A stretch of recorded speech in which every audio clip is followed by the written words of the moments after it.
Hey there, it's Matt Williams from Drone Business Hub. Today I am tackling a question that we see all the time.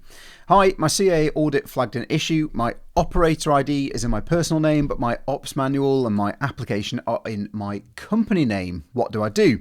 So let's try and fix this in a minute or two. Here's the super simple rule. First of all, you need to decide how you want to operate. Do you want to operate as a business entity or as an individual? Once you've made this decision, everything actually flows very easily from there. So if you're operating in your individual name, you need to use a personal operator ID, and the ops manual and the OA application, your operational authorization application, must stay in your individual name. If you're looking to operate under a company name, then everything, your operator ID, your ops manual, your OA and your insurance, that kind of thing, must use that matching company name. So you've ultimately got two very clear choices. Number one, stay individual, get an operator ID as an individual, edit the cover page and every reference inside your ops manual to make sure that they match your personal name.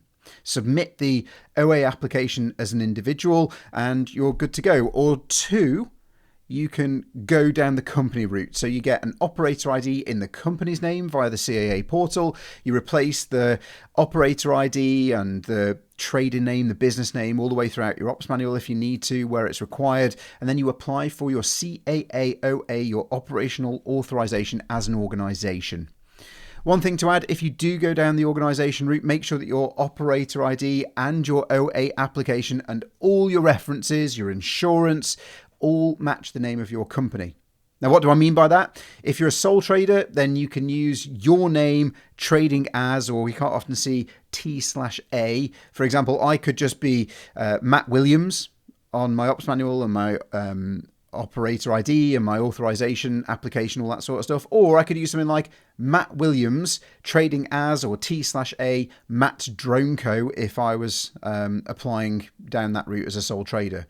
If I wanted to apply as a limited company or partnership, then I'd have to make sure that everything matches what's registered at company's house. So for me, for example, that might be Matt Drone Co. Limited trading as Skyview Aerial Services, or if it's just Matt's Drone Co. Limited, then it would just be that. It'd be simple and straightforward. Whatever my company name is, as listed at company's house, is what needs to go on the operator ID, your insurance, your application to the CAA, and inside your operations manual. So pretty straightforward, hopefully. So it's over to you.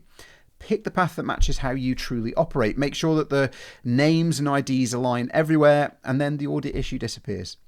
I hope that helps clear things up for you, and if you have your own questions about the rules and regulations or how to build and grow a successful drone business, please drop them down in the comments below and I'll answer as many as I can. I'm building this channel to get you the right answers quickly so that you can let us worry about compliance and you can do what you do best, get out and fly.